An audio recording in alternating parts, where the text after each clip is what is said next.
અટાણા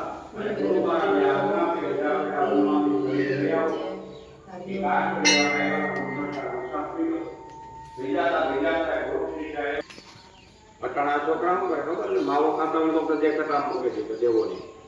એટલે આમ તો શું કામ આજે ઓલો ચણા નો ખોજો હતો ને આ માવાનો છે. અવાજ આવવા માંડ્યો પૂછ્યું કે તારે મોઢામાં કેનો કડકડ શું ખાય કે ભાઈ વનમાંથી હું ઓલી શું હોય તીખા વરસાદના બીજાનો ટાઈટ ચડે ને તે જામ ચડે નથી બોલ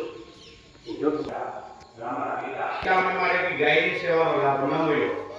નક્કી કર્યો બીજો જન્મ ખેડૂત ગોવામાં લેવો હોય હાથું નથાવું એ નંદ બાબાને અહીંયા કનાઈઓ થઈને શ્રાવણ વદ આઠમનો જન્માષ્ટમી જન્મો અને કારતક સુધી આઠમના દિવસે ગોપાલાષ્ટમીએ ગોવાળ મહિનો ગાયો કઈ છે મારી ગાયો ક્યાં ચાકરી કરેથી બહાર આપી છે 11 વર્ષે 52 દી ગાયો ચારેયમાં 4 પ્રતિજ્ઞા પાડી શિવેલા વસ્ત્ર પહેરાની કેસ કપાવવાની હાથમાં લાકડી રાખીની પગમાં ચાકડી કરીને જોડાવતા યમુનાને કિનારે ગાયો ચારતા અને કેટલી ગાય હતી તો કે 9 લાખ જેટલું દૂધ હતી નંદની આગળ. એક કાણાની 9 લાખ ગાય દૂધ દોવા હતી એનું દૂધ ખાતો દહીં ખાતો એ જશોદા માટે એક ગોળીએ છાસ ફેરવતી. ભારત વર્ષમાં દહીં જોતી નથી આવી જાય નટાળ કેવી આવી જાય ખબર છે ને હમણાં આવ્યું કયો ગાયો દહીં તો વરસાદ નથી.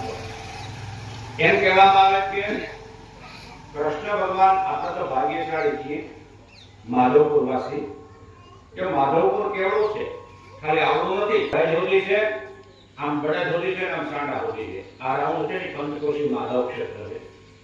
રક્ષમણી માતાનું હરણ કરી વિદર્ભ દેશ મહારાષ્ટ્રથી જ્યારે કૃષ્ણ ભગવાન એમ કે આવે રસ્તામાં ભોજકટ ગામ નર્મદા કિનારે રૂકમૈયાનું યુદ્ધ થયું. રૂકમૈયો હાર્યો એટલે ભોજકટ વસાયું ભરું ત્યાંથી હાલતા હતા ભગવાનના વિશ્રામ સ્થાન છે એક જો ગેરસમજ કાઢી નાખજો.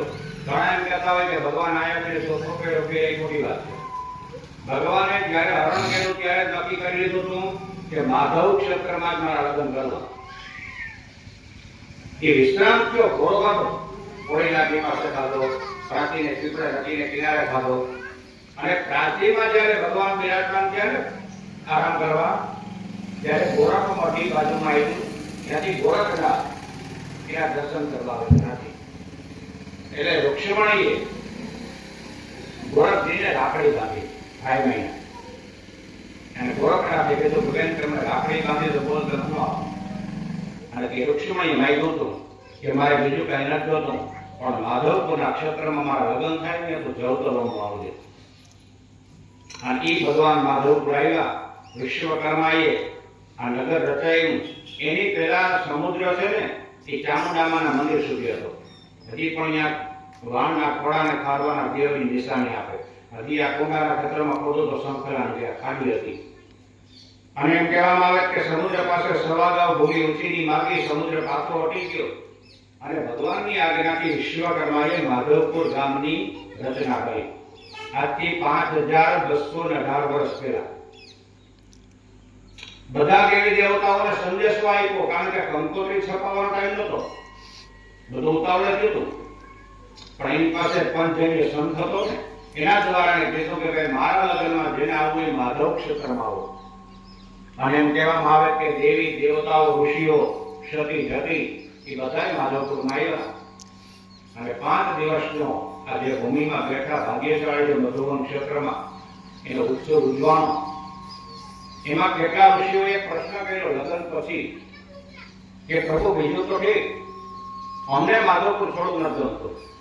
જો તમે જોજો અત્યારે પણ કોઈ બહારના મહેમાન આવે ને આપણે એમ કે આ બહુ મજા આવે. કઈ મજા આવે વાઇબ્રેશન આપે દેવના પગ પડ્યા. અને એ લગ્ન મહોત્સવની અંદર માધવરાય ભગવાનના વેદોક્ત મંત્રથી જુનાગઢથી પુરોહિત બ્રાહ્મણ આવ્યા અને ગોરમારત તરીકે લગ્ન કર્યા. એની પરંપરા જે ચાલુ છે. અને ગોરખનાથ અને ભારદ્વાજ ઋષિના વંશ જેવા માવતિયા કોળી અહીંયા જવતો રહ્યો અને કળછા જાડેજા ક્ષત્રિય એને મોસાળ ઉભર્યું. એ પરંપરાઓ હજી પણ ચાલુ છે. અને માધવરાય માટે 4 પતિ છે એમાં કલગટીઓ કોળી પુરોહિત બ્રાહ્મણ દાસો વેર અને દત્તરબાઈ. એ ચારેયના ખંભા નરવાઈના પથ્થરમાં બેઠા હતી બાકા દેજેના. ઇતિહાસને ખંખોળો તો તમને ખ્યાલ આવે. એટલે લગ્ન પૂર્ણ થયા પછી એક ઋષિએ એવો પ્રશ્ન કર્યો કે પ્રભુ તમે તો દ્વારકા થયેલા જ હશો, આ તો ખાડો છે ને, દરિયો બાજુમાં આવે ને ગામની સુરક્ષિત થશો. અને તે ભગવાને માધવપુરની રક્ષા માટે 3 વસ્તુ બનાવી. અગ્નિના જે ફેરા ફેરા ને અગ્નિ આત્રોળી ગામ સ્થાપિત કર્યો દરિયા કિનારે. સુદર્શન ચક્ર માધવપુરને કિનારે સ્થાપન કર્યું. અને કમળનો પુલ છે એ ગોસેર ગામમાં સ્થાપન કર્યું. અગ્નિ તીર્થ, ચક્ર તીર્થ અને પદ્મ તીર્થ આજ પણ તમે જાણો ગોસેરના તળાવમાં 12 મહિના હજારો કમળ થાય છે એની નિશાની. અને ભગવાને કીધું કે ગમે એટલા દરિયામાં વાવાઝોડા આવશે કે ગમે આવશે, આને ઓળંગીને આ માધવપુરના 3 ચક્ર ઓળંગીને નુકસાન ક્યારેય નહીં થાય, આજ સુધી નથી થયું. એનું વચન છે. ઋષિ મુનિએ કીધું અમારે ગામ નથી છોડવું. ત્યારે ભગવાને એમ કીધું કે તો મનુષ્ય દેહમાં નહીં રહી શકો, વૃક્ષ બની જાઓ. અટાણે આપણા આ મધુવનના જે જંગલના આ વૃક્ષો છે ને, આ રાયણ ને આંબલી ને મોટા મોટા, આ 5000 વર્ષ સુધીના ભગવાનના લગ્નની સાક્ષી પડે છે. તમામ ઋષિ મુનિઓ હતા એ રાયણ રૂપે બન્યા અને ઋષિની પત્નીઓ આંબલી બની. આ તે દિવસની હજી આ વનમાં ઉભેલા છે. ઋક્ષમણી માતાને પૂછ્યું કે બોલ તારી ઈચ્છા. ઋક્ષમણી માએ કીધું કે મને એક સ્નાન માટે કુંડ બનાવી દો. આ જે વનનો કુંડ છે ને, કદમ કુંડ, એ કૃષ્ણ ભગવાન અને તમામ ઋષિઓએ પાવડા તગારાથી શ્રમથી પોતાના હાથે ગાળેલો કુંડ છે. ઋક્ષમણી પ્રિય કદમનું વૃક્ષ વાવવામાં આવ્યું અને કદમ કુંડ નામ બન્યું. આજ પણ માં ઋક્ષમણીનું નામ લઈને કુંડમાં એક સ્નાન કરો, 70 પુણ્ય ઘર આપણે મળે. આ ભાવનાની તીર્થ છે. બીજી વસ્તુ, જે માધવરાય ભગવાન છે ને, એ વિશ્વમાં નથી. દર્શન કરવા તમે ત્યાં જાઓ. ચક્રભૂત સ્વરૂપ હોય ને ત્યાં બિરાજમાન છે. 2 હાથ ઉપર હોય, 2 નીચે હોય.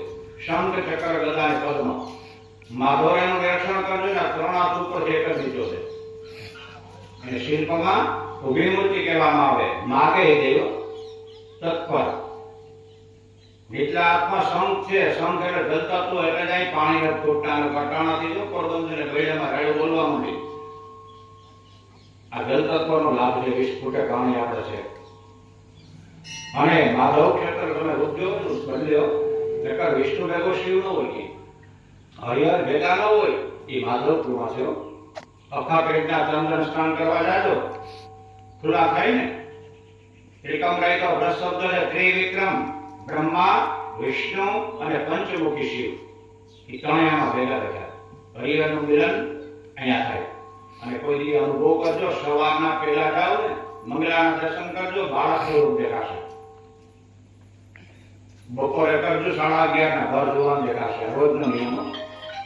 અને સાંજના કરજો તેના શયનના, એ કાયદેસર કળોતરી પડે 10 જગ્યાએ. માધવરાયના નિત્યના આ 3 રૂપ બદલેલો. પણ ટાઈમ ના હોય ને, ગામના તીરથની કિંમત ન હોય, 3 લાખ તો હરજમાં ડૂબકી મારવા પડે. આ 998 ભોગવે યાદ ન જવું જોઈએ. સર્વ તીર્થ સમાયુક્ત સુગંધ નિર્મળ જળ આચવયતા મયા દત્તમ ગ્રહણમ પરસોત્તમમ. તમામ તીર્થો સમુદ્રમાં છે, તમામ રત્નો સમુદ્રમાં છે. અને માધવપુર છે ને, એ દ્વારકાનો મૂળ પોઈન્ટ છે. ઉપનિષદના શ્લોક એક દંડી સ્વામી અમને કીધેલો, શંકરાચાર્યના ફોટ છે કયો અહીંથી પદયાત્રા નીકળ્યા કે દ્વારકા ઉત્તર તટે મધુમતી સંગમે સાયંકાળે પરશુરામ સંધ્યા ખોલ્યા. એનો અર્થ છે કે દ્વારકા નગરીની ઉત્તર દિશામાં મધુમતીનો સંગમ આવ્યો. લાગુ પડે ને આપણે.